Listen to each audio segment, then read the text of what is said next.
Okay, hello, my friends. My name is Darren Gerdes. It is Sunday, December 15th, 2024, and here are three big stories for today. So, we're going to start with Syria, and Syria is important because of what it's done to Russia. We're also going to look at how Ukraine is interacting with Syria as well, and not just supplying the drones and drone operators early on, but what they're doing moving forward, while what Russia is doing moving forward is contrasted with that. So, this is Steve Rosenberg from the BBC.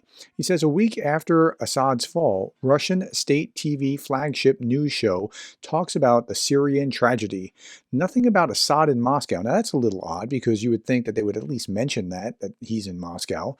Almost nothing about the Russian bases. Just this, quote, "Our priority is the security of Russians still in Syria. Diplomats, our military bases. Contacts about this with the leaders of the armed opposition have been established. So far, from both sides, mutual restraint." Okay, so that's good so far, but let's go on a little bit more. The report came, it was kind of buried. The report came 45 minutes into the program. It was preceded by reports on 1. Putin calling for the strengthening of Russia. 2. The war in Ukraine. 3. Putin awarding medals. 4. Next week, Putin's phone-in press conference. 5. Western myths about Russia. 6. Putin awarding more medals. And then finally, Syria. So all this has been a show about how Putin is awesome and dreamy and strong, and how Russia is going to be mighty again and that sort of thing. And then finally, they get around to some actual news. Okay. Russian state TV's take on this line on Syria argues Russia has been a force for good, tried to bring peace and stability, help Syria protect itself from the barbaric IS caliphate, that's ISIS or the Islamic State caliphate. Claims Syria is now being plundered, blames external forces, and predicts radical Islamists will now become active in many countries in the world. Well, what really happened was that Russia got a black eye and lost its ability to project force through a huge swath of the world because of losing that base. That's what really happened, and they're not saying anything about that or anything like that at all. Meanwhile, what's happening with Ukraine and Syria is really interesting. Ukraine is ready to deliver grain to Syria to prevent food crisis after Assad's fall. Shouldn't Russia be doing some of this? Wasn't Syria like your best buddy before? What happened? Zelensky orders the government to establish delivery mechanisms as Ukraine, a major grain exporter, plans to send humanitarian food supplies. That's really interesting. What a contrast. Zelensky says this: "Today, I discussed food aid within the framework of the Grain from Ukraine program with our government officials from the Ministry of Foreign Affairs and the Ministry of Agrarian Policy and Food, in particular, aid for Syria. This humanitarian initiative has already made a significant impact in stabilizing the food situation in some of the world's most challenging regions. Now we have the opportunity to support Syrians with the Ukrainian wheat, flour, and oil, our products that contribute globally to ensuring food security. We are coordinating with partners and Syrian side to decide on logistics." Okay, so that's really interesting that they're focused on that in the middle of a war. And it made me think of this. So in my Power and Influence class, we talk about reciprocation. This comes from Robert Cialdini's book. Cialdini is a psychologist from University of Arizona, I believe. And I've done this too. I've actually tested this myself. So I sent out a bunch of Christmas cards out to not just perfect strangers, but sent them out to people that I've known, but I haven't really, sent out Christmas cards before. And guess what? A lot of them reciprocated. I sent it out early enough and they sent me Christmas cards back. That's how reciprocation works. It kind of plays on you. We're like, oh, I got one. Well, I'm going to send one back.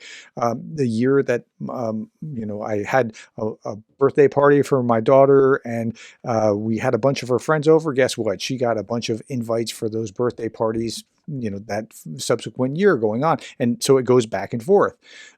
Ethiopia, now this works with nations just as well. Ethiopia sent Mexico a $5,000 donation after an earthquake. Now you're thinking, wait a minute, you're Ethiopia. You can barely eat, right?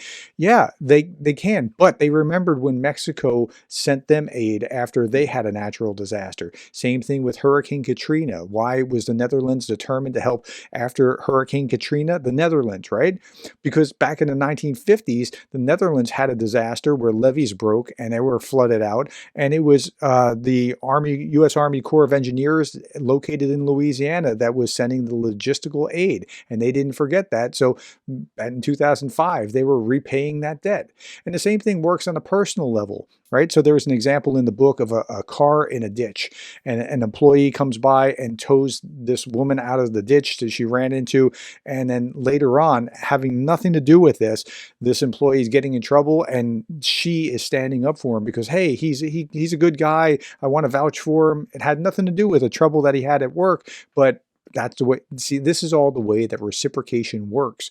And I'm not sure that there's reciprocation involved in Zelensky doing this, but it's going to return some good in the future. Like, I'm not sure that reciprocation is what's causing this. Like, the Syrians haven't really done much for Ukraine in the past.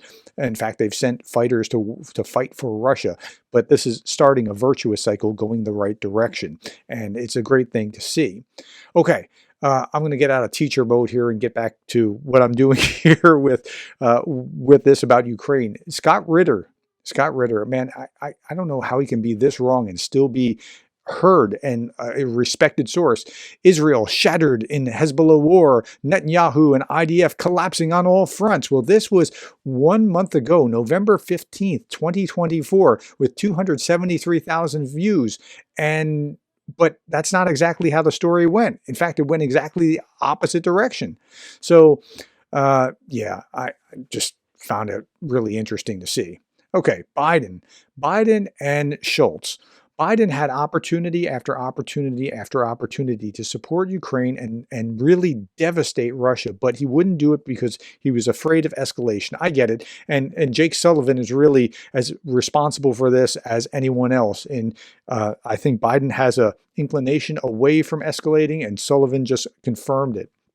But now we have German Chancellor Scholz, who's running again, and in his election, he's making this part of his election. Look at this. German Chancellor Olaf Scholz has once again refused to supply Taurus missiles to Ukraine, citing the need to avoid a NATO-Russia war. Quote, it would be a mistake to provide long-range weapons that could strike deep into Russia. Well, he's saying that again. He's doubling down. Chancellor Scholz's party, the SPD, plans to include in its election program a rejection of providing Taurus missiles to Ukraine. The draft program promises continued support for Ukraine, but emphasizes, quote, military aid with prudence. Okay, so they've bought some of the lines, and this is the way that they're going to be processing this. And that's okay. He has the right to do that. It's sad that it's going to cost in Ukrainian lives. Okay, let's talk about the Russian economy, the third big story here. In November, housing construction volumes in Russia fell by 10.5%. Builder bankruptcies are potentially approaching, and that's pretty significant. There's a housing crisis there because they've overbuilt and they can't, like, people aren't buying these. And I'll show you what I mean. This gentleman saying, I studied the statistics of the housing construction in Russia. It seems that serious crisis has already begun there. In Moscow region, there's a drop of 66% in November. In Moscow proper, down 39%. Leningrad down 57%. St. Petersburg, 30%. Okay, so there's oversupply, and that's a problem. And that's because they're cutting the denominator by sending people to war or having them not come back from war. In this graph, what you see here, the green line, which is, it goes down a little bit but stabilizes, is properties that are sold. But the red line's the one to watch, and it's going up and up and up and up. And this is not sold properties. And so what you have is, there are 53.5 million square meters of housing left unsold in Russia. This is approximately 1 million apartments. That's an entire city with a population of 2.5 million people. Like that. So now, why is it oversold? That's the question that you have to answer. And it's because, like, people can't afford it, and or because of inflation, they can't afford the mortgage rates in order to buy it. And so when housing collapses, it's going to be devastating for a number of other sectors. Think back to the 2008, 2009 housing collapse, and you'll understand what I'm talking about. And then we also see other issues that show illness within the economy. And I'm not saying that the economy is collapsing tomorrow or anything like that, but it's ill. Okay, December 12th, the weighted average yield index of corporate bonds reached a new high of 25.64%. Now, if corporate bonds, if the lower that they are, the healthier, the more humming the economy is going. The higher they are, if they're at 5%, okay. If they're at 10%, 15, that's real trouble. 20, it's at 25%.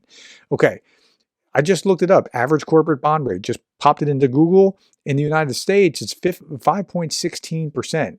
Now, it was 4.5% last year. And so that's maybe higher than we like, but that's not 25 point something percent. And then how's the dollar to exchange rate over the past 30 years? Somebody pointed this out in the Zoom meeting that we had with my board members yesterday, that we had. People don't understand how this works. So in 1993, the $1 would get you zero point 0.9, almost one, not quite one ruble. So it was about 1 to 1 in 1993. In 1996, it was about 1 to 5. That means that they had inflated to the point that it cost you 5 rubles to get $1. That's bad. And then by 1999, it's 24. That's 24.6, rounded almost 25 to 1. So that's even worse. And then by 2014, it's 38 to $1. And then it's 85 in 2023 to $1. And then now it's north of 100 rubles to buy $1. So that means that the ruble has fallen so much that it costs you that much comparatively. That's a really bad thing. And in that time from 1993 to 2024, it's not like we haven't had inflation in the US either. So just couple our inflation on top of that inflation, and that shows you a pretty bad picture. Okay, just because I'm immature, I wanted to show this image that I found just as I was looking for other things. There's a corner of London Street and France Street, and somebody hung a pair of underpants on there. So I see London and I see France and I see underpants. And I tell my children that I stay immature like this and let them naturally rebel against me.